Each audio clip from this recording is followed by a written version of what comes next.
I'd like to welcome you to this special presentation on the influence of Pietism on Bethel, presented by the Bethel University Library and the Friends of the Bethel Library. My name is Eric Gossett. I'm currently the president of the Friends of the Bethel Library. And I'd like to invite you after the talk to look around, see some of what we have. There's a little display case with some interesting historical books. We've got cornerstone or icon from the old flame room.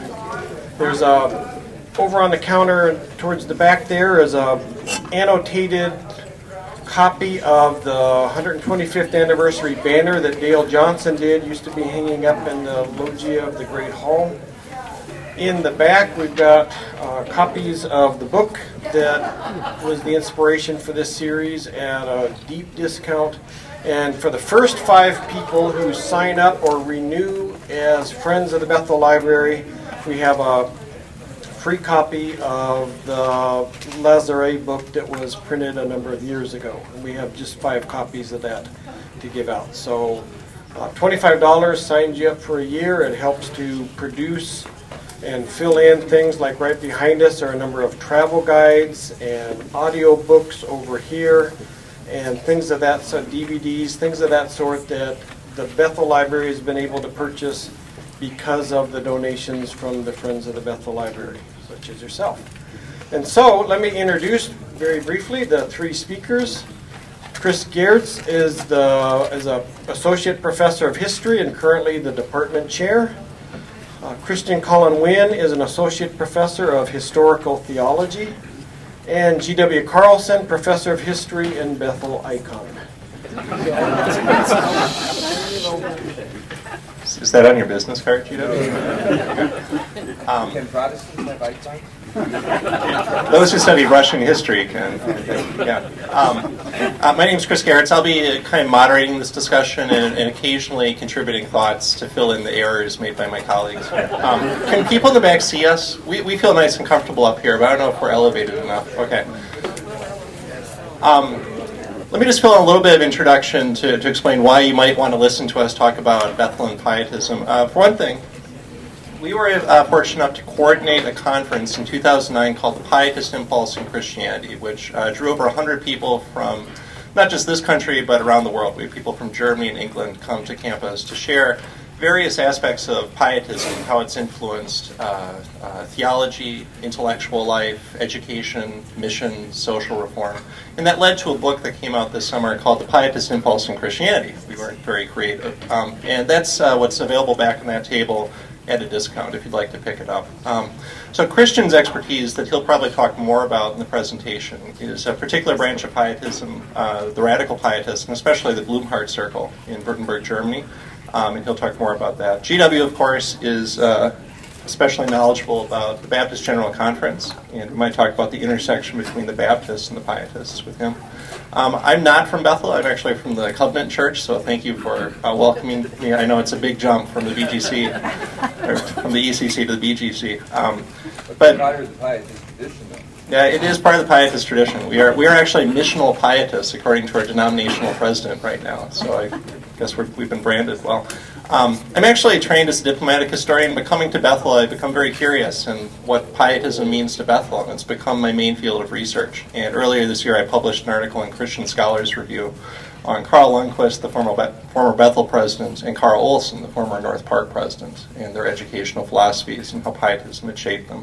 So I think all 3 of us, by the fact that we're here, that we work at Bethel, that we treasure, I think the distinctiveness of this place, and then different scholarly interests, are curious about what the Pietist Impulse means for Bethel.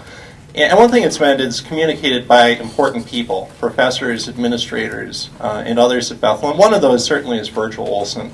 And I thought before we get into our discussion, I would turn the mic over to GW to talk a little bit about Virgil, who unfortunately can't be here today, but you'll have a chance to honor him, and I'll let GW explain that. Oh, is it on? Yep. All right. Yeah. Virgil sent me an email on Thursday and said, Bill, I have given the Saturday special session some serious thought and believe it is best for me to skip the event. Both Alma and I are physically unable to make it.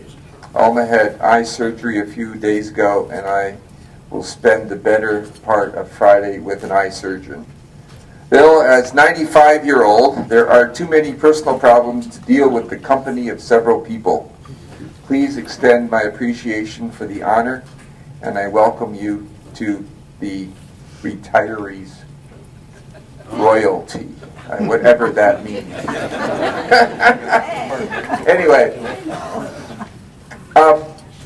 on the table over there are two things that I would really like for all of you to take advantage of and do. There is a card, and it's a Kirsten Malcolm Berry card. And for those of us who are into the Pietist Conference, we had a cultural event of poetry and arts and organ and hymn sing.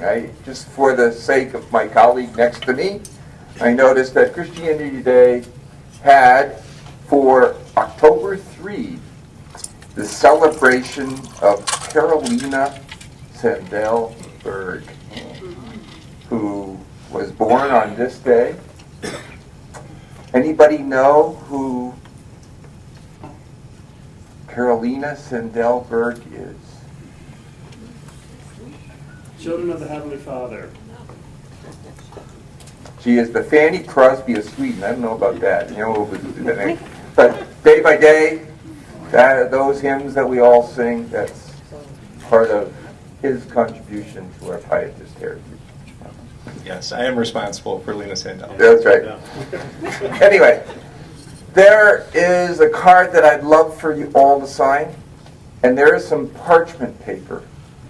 And on that parchment paper, what I'd like you to do is write a short note saying, what would I say to Virgil if you were here? And we will bring that up with the book when we see him within the next couple weeks. So it is tragic that he can't be there. I did put there an article, or a book, or a collection of essays that he wrote for the Baptist Pietist Clarion. There's about 20 copies of that. That's his words of wisdom for us. So if you would like a copy of that, you can pick that up there as well. So Virgil, we missed you. He is a hero to many of us, and we hope we can maintain the tradition. I asked Virgil about 6 months ago. I said, Virgil, I emailed God. And I asked God, can I have Virgil Olson's contract for life? Meaning, can I hit 90? Can I be bright, articulate, fun, and people wanting still to talk to me? But Virgil, I haven't gotten a reply back. I know maybe God isn't into email yet. And he looked at me with a twinkle in his eye and he said, yeah, I guess the last time God sent a written document was on a tablet.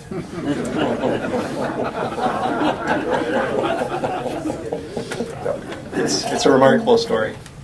But you used email successfully. It's not.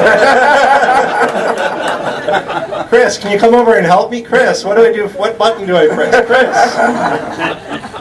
And I will miss that, I have to say. I don't know if you picked that up from what GW was saying. GW is retiring at the end of this year after being here since 1968 on the faculty and a student before that. And so I think I'll give him the honor of the first question. As we think about what the Pietist Impulse means to Bethel, and I think the way to frame it is the way that David Stewart, our director of libraries, framed it in his first page article in the Friends newsletter for this month. David wrote, we rightly place a high value in our time on diversity, discovering and celebrating as best we can the variety of what makes up the community of faith. But sometimes I wonder if we need to balance this emphasis with a complementary way of valuing our particularity, the specific things that make our own stories unique. And he suggested that part of the particularity was a Pietist heritage, the Pietist Impulse. So, GW, first of all, how do you understand the Pietist Impulse? And then, as someone who grew up in BJC churches and then attended Bethel as a student, were you aware of that as an influence shaping Bethel and the Baptist General Conference? In 1965, Not many of you can think about that date.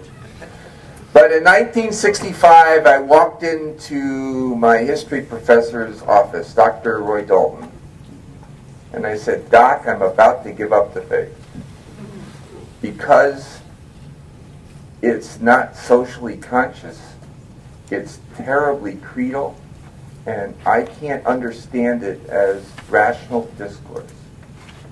And he said, "Stop. Don't do that. Because there are other components of our faith tradition that I think you will engage and enjoy and find meaningful." He said, "Look at the experiential Christian traditions rather than the creedal traditions. Look at the heart religion. You ask me how I know he lives. It's not some kind of logical, propositional kind of framework. He lives within my heart." And that brought me into, he said, "Who do you read? Who do I look at?" He said, "Read Wesley, read the Anabaptists, and read the old Swedish Pietists, because I think you'll come back to faith." And I did. And that's where I am and why I'm here. And so for me, the 5 core components of the Baptist Pietist tradition that I think are essential for all of us are, we are conversionist people. We believe in a revivalist understanding of faith. But if we are conversionist people, we are also a people who believe in the voluntary church. We are believers' church. People come to faith because of a choice they make. Therefore, we are strong believers in religious liberty and the separation of church and state. Number 3, we are a people who are committed to a devotional lifestyle, which is what Carl would tell us every moment, every day we see him or saw him. We are people of the book. We believe in intentional Christian development through Leazare small group discussions. We are committed to holy living. And above all else, we are committed to the irenic spirit, that we have the capacity to understand and explore diverse theological traditions with a commitment that says in essentials unity, in non-essentials liberty, in all things charity. 4, we are a people who are engaged in prophetic intrusions of our lives in areas like social outreach and concern. And I think those 4, I'll stay with those 4. And I'll read what I basically wrote in a Pietist essay in a book by my dear friend, our dear friend, Glenn Scorgi, who put together a fantastic book, if you have, called The Dictionary of Christian Spirituality, and I ended this way. Whether Pietism remains tethered to the vitalizing dynamic of Scripture, it continues to embody a fervent, relational, and holistic spirituality that resonates well with the spiritual longings of contemporaries, disillusioned with rationalism, formal religion, and the depersonalizing dynamics of modernity. So, Christian, did GW leave you anything to talk about there? No. Well, I'll frame it this way. I'll ask the same question. How do you understand the Pietist Impulse? But coming from a different perspective as someone who was not a student at Bethel, and I don't think from the Baptist General Conference. So A, how do you understand it? And B, do you at the same time sense it at Bethel? Is it an important influence in the Bethel that you've observed in the last 7 years you've been here? Yeah, this is my second day, yeah. Well, I guess when I think about what the Pietist Impulse is, I think about it as transformational Christianity. So the idea of, I mean, it's very close actually to the experiential, that the language that GW was using. So for me, the kind of the models, the Pietists that I sort of look to, research, and do my work on are the Blumhardts, who were these 2 19th century South German Pietists. And at the heart of their interest and question is whether or not Jesus lives. And if Jesus does live, which they believe, then the God is at work in the world, changing it. And so I think that most Pietists are asking a question what is the effect of the living Christ on me, right? So that experience of change, transformation, what does that living experience mean then for the church? Can the church be different? If I can be different, why can't the church be different? And then many of them push beyond, and they say, well, if the church can be different, then why can't society be different? Why can't we engage in a kind of social concern? And then there's a very strong eschatological impulse and a hope for a cosmic transformation. So when I think the thing that then links all those together is this genuine concern for a transformational Christianity. That this is something that grasps hold of us and sets us in motion. And then it links together many different elements. So, yeah, and I would say, I guess coming to Bethel, definitely the note of transformation is prominent here. We want to transform our students. We want to see them have experiences of transformation. And that doesn't occur primarily just through our curricula or through, sort of things that we set up, in order for them to, it happens face to face in a relationship. I think also I kind of had the benefit of coming just after the major theological conflict in the BGC and at Bethel. And Bethel was sort of reclaiming in some ways, or at least dusting off its Pietist heritage and the Irenic spirit. And that's not a phrase that I've encountered in any other Pietist tradition. That's very much, I think, a Swedish element, and that is very much a part of the ethos here at Bethel.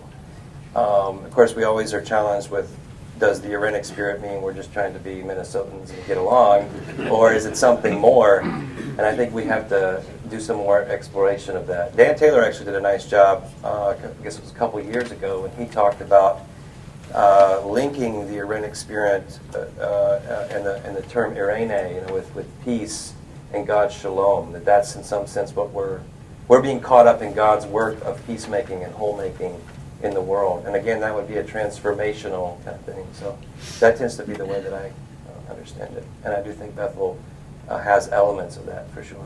There are multiple traditions, though, that have shaped this way. So. Yeah, and that's actually the next place I wanted to go. I would just add very little to what you two have said. And that's to underscore that it's a conversionist kind of Christianity, but it's also a very Christocentric Christianity. In the Covenant Church, at least, another big influence we haven't talked a lot about here yet is the Moravian tradition, Zinzendorf's Pietism, which is very much the heart religion G.W. alluded to, but it's also one very much concerned with this personal encounter with Jesus and the love of Christ and the joy that overflows from that. And Covenanters like Carl Olson look back to that with a great deal of fondness. Because there's another strain of Pietism in Sweden that's very much legalistic and almost joyless, the Schartau tradition. And they're responding to that and suggesting that while there is a distinctiveness of life and a recognition of the need for redemption and conviction of sin, there's also this joy that overflows from this transformational encounter with Christ. And so I'm always looking for where that might happen at Bethel. And I think Christian is right that it's primarily not in the curriculum, it's not in studies necessarily, it's in one-to-one encounters, it's in being part of a community. But I thought more and more of where might this happen in coursework even. And so this year I finally came out the first day of my Modern Europe class and said, I want you all to get A's. I want you to do the best you can. I want you to learn something about the French Revolution, about World War I, and that's great, but that's actually not the most important thing that's happening here. That's something, we give you grades because employers and grad schools need them.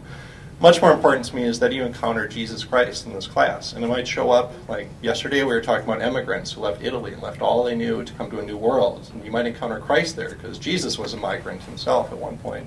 It might be on a battlefield somewhere, with an 18-year-old German who's scared to death, missing home, doesn't want to kill someone, and is in desperate need of the peace of God. It might be in Auschwitz. And I can't really construct that. But that's my prayer for you, and I think that's what makes transformation at Bethel maybe different.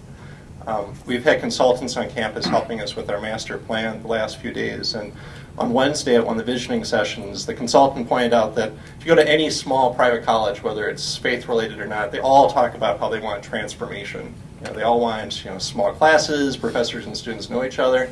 And so he pushed us to ask what is distinctive of transformation at Bethel, and my only response could be to quote John Alexis Edgren. I mean, what should students experience? Well, they should be conscious of a conversion to Jesus Christ. And that was his first principle in 1871, and I think that's still true of Bethel.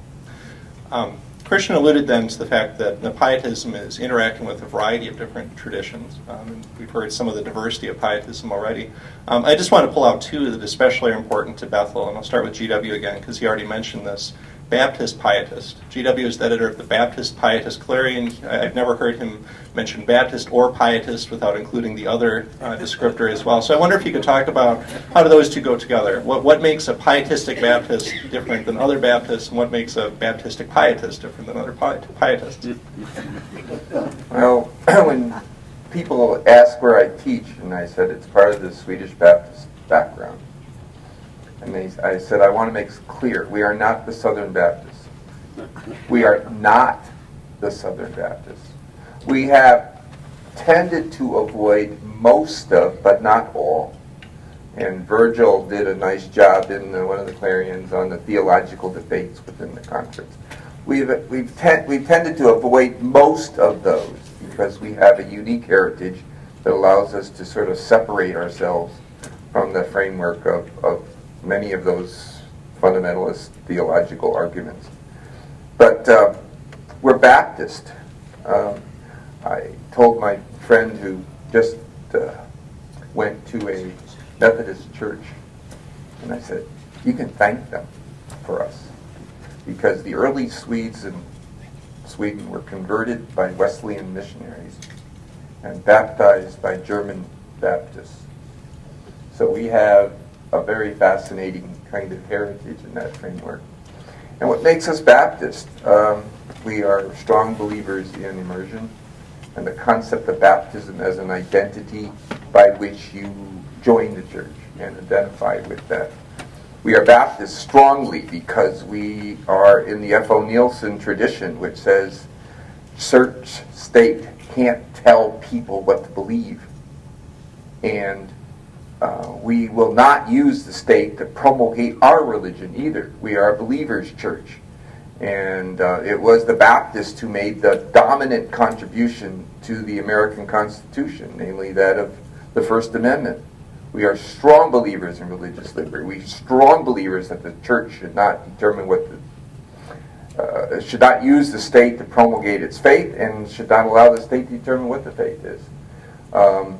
So we are strong believers in a distinctive heritage relative to missions and other kinds of things. So that's Baptist. But we linked it with a Pietist influence from Germany. And so we combined it with devotional lifestyle, holy living. And what makes us different is we are not a creedal Baptist faith, in a sense. The affirmation of faith, even when we did write one, was written with great degree of reluctance because they didn't want it to become another creed. And so we did it because those churches out in California wanted to know who we were. Sort of, and they still don't know who we are, but that's all right. But so we are not a creedal church. I went to a conference of Baptist historians in Charleston, great place to be, and we had Baptist historians from all over around. And the original proposal for the conference was 5 dominant presentations on Baptist creeds. And I said, wait a second. I was Virgil's representative because Virgil didn't think he was going to live long enough to be able to get through the conference 4 years ago. And so I balked, I rebelled at this proposal. And so here's what I propose. I'll give you 2. You can have the London Confession and the Philadelphia one if you want, right? But I want missions, I want the First Amendment, and I want civil rights and social justice. I want those 3 added. And they went up the wall. And some of them wouldn't give me missions because some Calvinist Baptists don't believe in missions. Not most Calvinists do, but some didn't. So I got the topic, the internationalization of the Christian faith, of the Baptist community. Right? They didn't want to deal with civil and social justice issues, because that's too new. And really, King wasn't really a Baptist. So I got social and economic trends of Baptist influences between 1860 and 1914, which meant Rauschenbusch, the women's emancipation movement, the women's right to vote, and the rise of the two major African American Baptist churches. Hey, we snuck it in. But the First Amendment, there are a few emotional moments in my life. But Edwin Gausted, who is a distinguished Baptist historian, he just passed away last year, and this was probably his last major speech. Slowly ran up those weaving staircases up to the pulpit and started his presentation with, fellow Baptists, if you don't support the First Amendment, who will? And he went through the history of the First Amendment, and with an impassioned plea said, Baptists, honor your heritage. I'm honoring that heritage. Christian, you also, is it the American Baptist Church? Is that what you're already? Yeah. So I don't know if you want to speak to the Baptist-Pietist connection as well. I thought the other major connection we should talk about is Pietism and evangelicalism. If you even look at some Bethel documents, you'll find we're evangelical in a Pietist-Baptist conversionist sense. So, and I know that's an interest of yours, and it's a big part of the introduction to our Pietist Impulse book. So if you could talk about what's the relationship between Pietism and evangelicalism. Yeah, well, I come from a historiographical tradition that sort of demurs from what had been the normal sort of history that evangelicals told themselves about themselves, which was essentially that evangelicalism is sort of the carrier of Protestant orthodoxy. And I come from a historiographical tradition that's different from that. And the basic argument is actually that evangelicalism has far more in common with Pietism and the holiness movements of the 19th century than it does with Protestant orthodoxy. And that though these groups they have a lot in common, they're also quite different and distinct. And so when I think about evangelicalism, I don't tend to think about it as Reformed orthodoxy.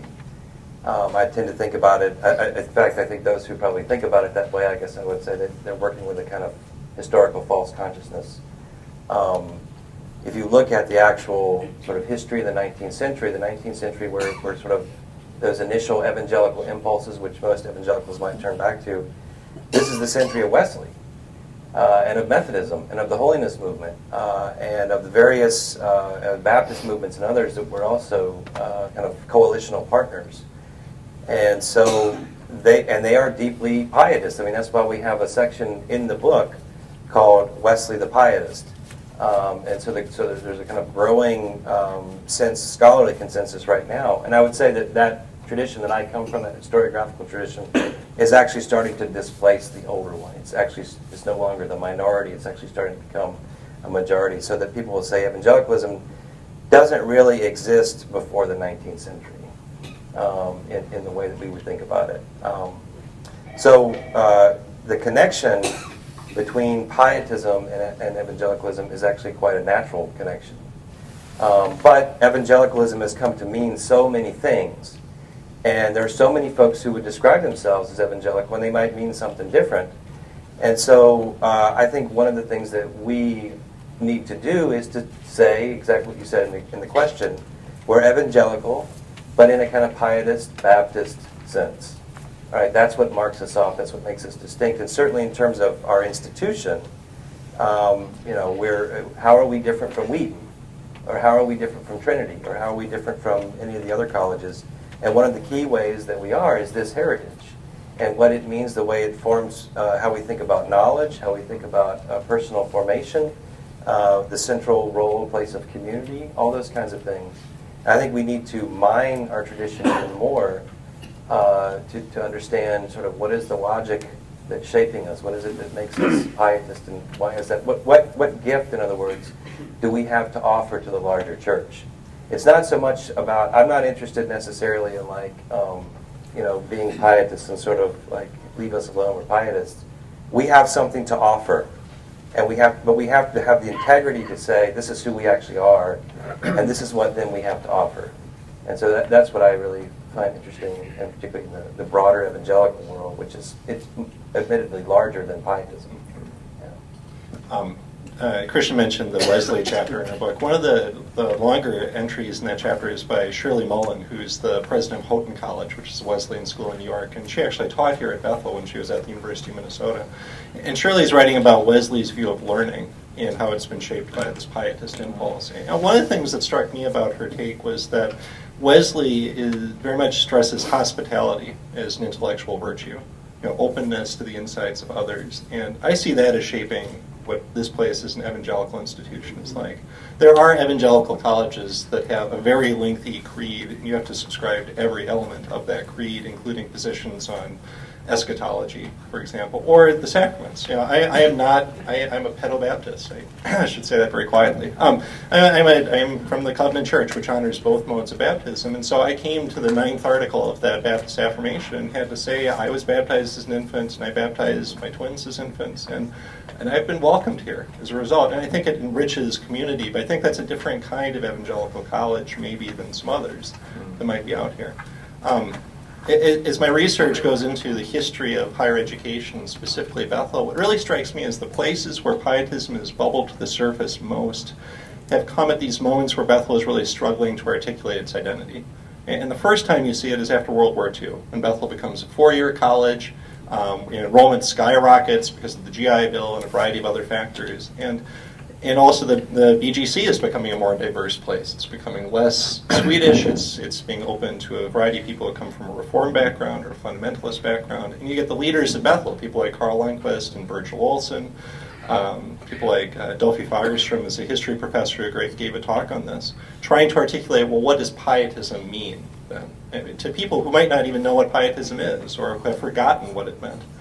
And I think we're living through another moment like that, where it feels like this is coming up more often through events like this, or hosting a conference on pietism, or we're actually doing another one in April that I'll talk about at the end of this panel, where what does it mean that Bethel calls itself evangelical but pietist? How are we different than Wheaton or Calvin or Westmont, or for that matter, St. Olaf or St. Thomas or Northwestern?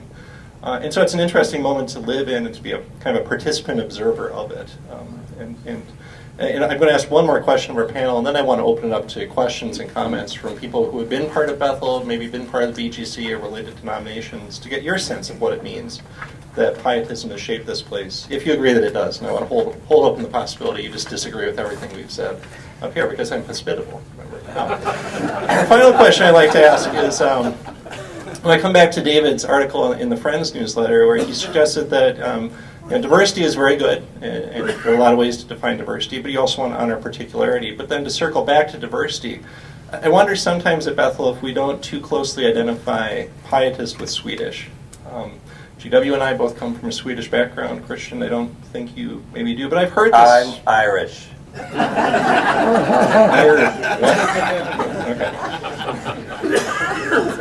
And I have heard this before when we've done pietist presentation. I've heard the kind of whispers, well, that's really just about Swedish history. It's about particular immigrant experience, particular kind of ethnic enclave, and it's just a code word for Swedish. And I wonder if either of you two would like to speak to that. Is that actually true? Or is there a way in which pietism maybe can transcend its particular ethnic historical origins in this particular place? I don't think I prepared you for this one, so let's see how you do. Right. Okay, so are you asking me, can we decouple? Are you asking me, should we decouple? Both. We have to. Yeah, I mean, I think we have to decouple to some extent without losing because I think that immigrant story actually is very significant and probably is also a large part of what shapes the sense of hospitality, togetherness. So I wouldn't want to lose that piece. But as one who doesn't really do research in the Swedish Pietist tradition anyway, I do research in the German version, and am becoming even more interested in the initial missions in the Afro-Caribbean communities, where basically the black church tradition is born because of Moravians, and so that tradition is a deeply sort of pietistic tradition. So I think that it can't just be code word for being European or Swedish. Figuring out how to articulate that, though, is a work in front of us. I would say that one of the strengths, but this is of course also a weakness of Pietism, is it has a kind of theological eclecticism. It's willing to consider, to be open to all kinds of things, as long as they magnify the living Christ, as long as we are encountered by Jesus. And that then allows for a kind of intercultural agility, maybe, that you might not have in other far more highly defined, creedal kinds of experiences that are definitely tied into a people.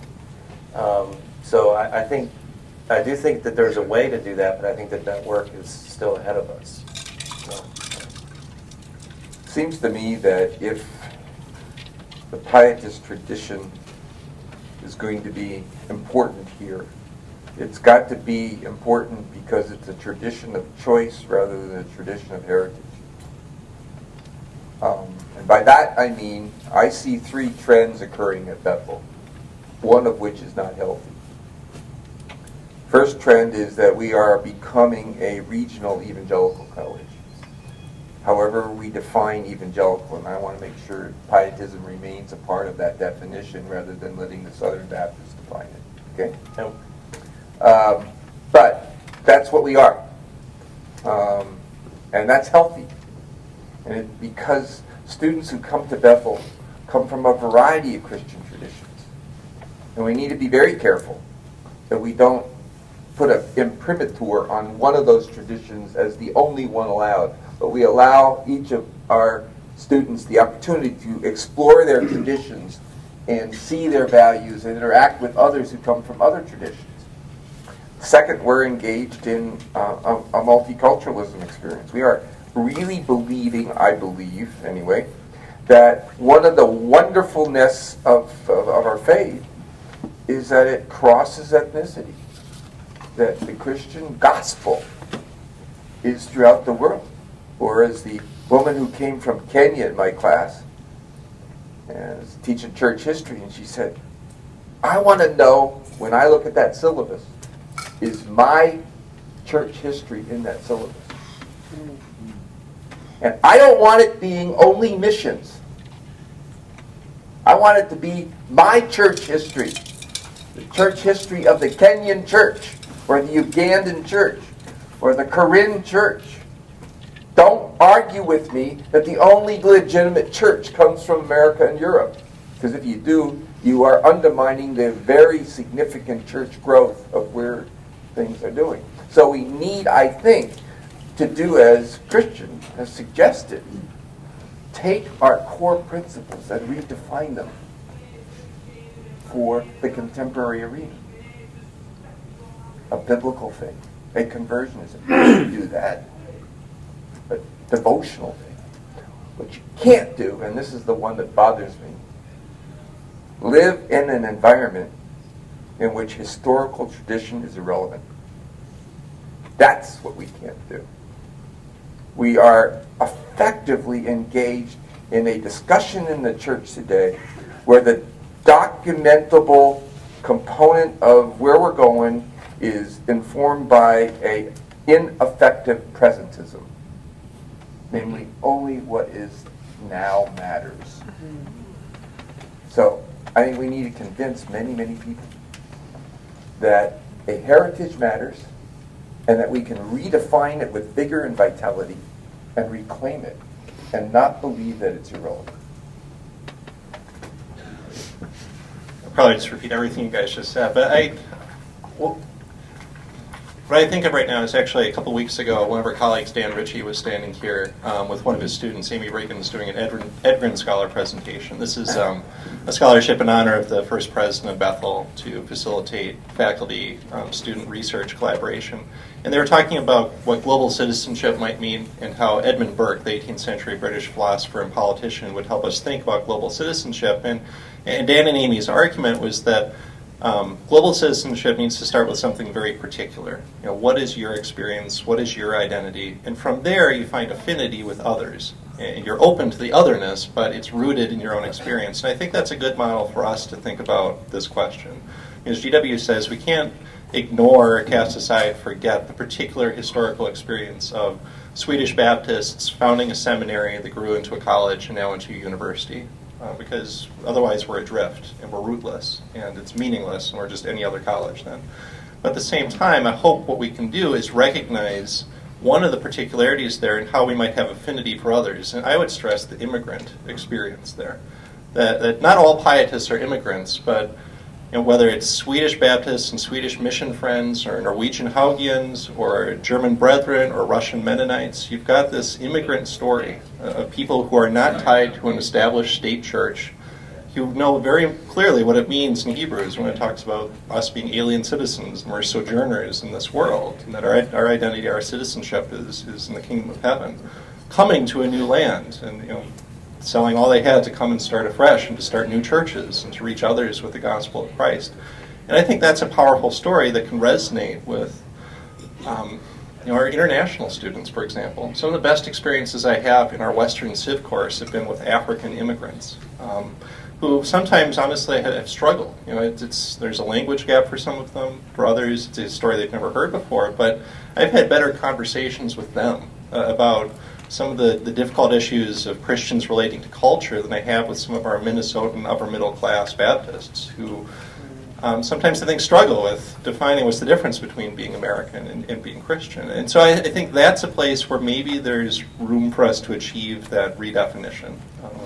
And I think another place to look, again, if you want to look at the Pietist Impulse book, the last section before the benediction is a section on missions. And we've got Dick Perard, who's a great historian of missions, talking about Pietist contributions. There's a section on medical missions that's really interesting. And then the final chapter in there comes from one of our colleagues in Christians department. Victor Ezigbo is a Nigerian theologian. And he wrote this fascinating, almost kind of a thought experiment about South German pietists like the ones that Christian studies from the Basel mission, who sent missionaries to what then was the Gold Coast, what now is Ghana in West Africa. And he was wondering, why were these missionaries so successful, whereas a lot of other European and American missionaries were not very successful in reaching Africans? And his hypothesis was that their pietism actually resonated with the people of what's now Ghana. And he even suggested that those people had a kind of pietistic consciousness, marked by an emphasis on religious experience, on an openness to other faiths.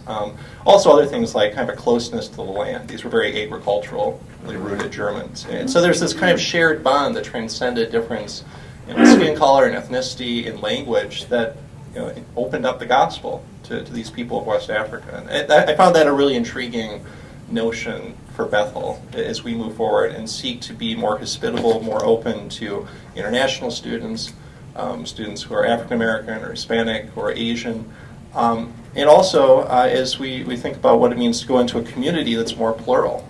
We are not simply in the Twin Cities that's Lutherans and Catholics and Baptists. What does it mean for Bethel to do, as it's doing right now, an interfaith initiative? We've got people partnering with a church in Frogtown, but also with a Muslim center in Frogtown. And I think Pietism might be an important resource for us, and in a way, simultaneously, to reaffirm a distinctive identity. But a difficult thing to do. I think GW is absolutely right in Christian. These are things that are in process. This is before us, and I think we're still working towards how do we take the particular and find affinity with others. We might have a couple more things to say, but I also wanted to make sure we had time to take questions or get comments from, we've got students here, we have faculty here, we have plenty of alumni here, and if we haven't said already, thank you for coming. I know there's President Barnes is saying something in the underground right now, so I especially appreciate if you'd want to hear what we have to say. It's really good to see you all, and would love to hear what you think about this topic, or if you have questions for this panel. So I've got a mic with a cord, so maybe I'll walk around if you have questions, or Eric can walk. Any questions? There's one back there.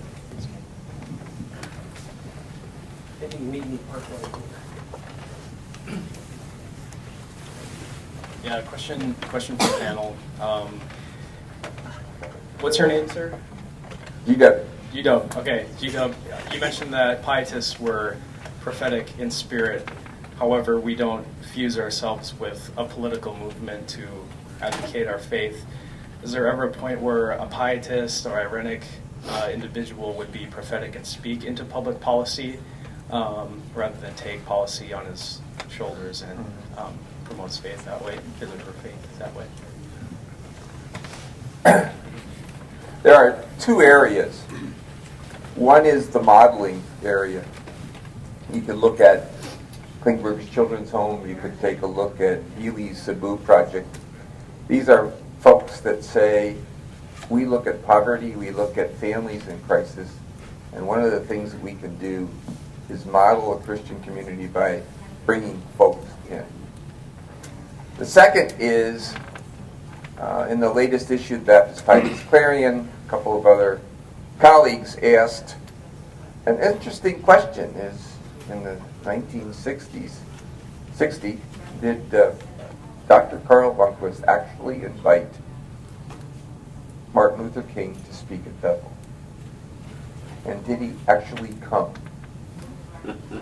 And that debate went on and on and on and on, and finally two of our historians decided they would get the debate off of the ethereal nature and the political discussion absolutely incorrectly framed, and actually go to the King archives and see what happened. And so they found out that he was invited, in spite of the fundamentalist group who hated him for doing that. And that he never did make it, only because in Atlanta they were going through a massive civil rights issue that he felt he couldn't leave. Point being, Pietists strongly believe that you debate, discuss, engage major issues in America, civil rights, the war, other really kind of things. But you do it in civility and seeking common ground. You don't declare war against those who disagree. Christian, I wonder if you want to talk about the blue hearts in German politics, because I think that's maybe even a different model. Yeah, they're actually kind of complicated on. I mean, because as you were talking, GW, I was thinking of the Holensian school. I mean, Halla's institutions. Yeah, there's another one. Franke establishes a series of institutions that includes a hospital, orphanage, several schools, dispensary, and a brewery. It's always good to throw in there. A what? A brewery. That's how he made his money to keep these things going. Okay. It was a model. He was German, not Swedish. That's right. He was German, not Swedish. But the orphanage in particular became the model for orphanages throughout Europe, and Including Klingberg's Children's Home. yeah, it actually displaced an older model which had sort of been emanating out of England, which was more like the workhouse model, which is where you put criminals, children, orphans, and others in the same area and put them to work. Right. So he was actually doing something there that was quite cutting edge, wound up being a model and making a political, social difference, I guess you could say. The folks that I do my research on, the Blumhardts, the younger Blumhardt, whose his dates are 1842 to 1919, or 1918, excuse me. He was very much convinced that the workers' movement that was occurring in Germany at the end of the 19th century, in response to German industrialization and the sort of the newly formed German state, which had come into being, that this was a something, even though it was atheist, and the Workers' Party was atheist, in explicitly atheist, he was convinced that this was actually a move of God, because these people were crying out for actual justice. And so he identified himself with them, and at one point actually became a social democrat and represented in the parliament. Eventually he realized that he had over-identified on some level with a party and party politics, but he never left that sense of commitment to social concern. And I think that Württemberg region, which is where he's from, very much connection to the land, connection to community, common holding, that kind of thing, concern about kind of workers and those kinds of things. That was at the core of their Pietism. And Württemberg is the region in Germany where Pietism seeped in the most deeply. So it's basically a grassroots Pietism.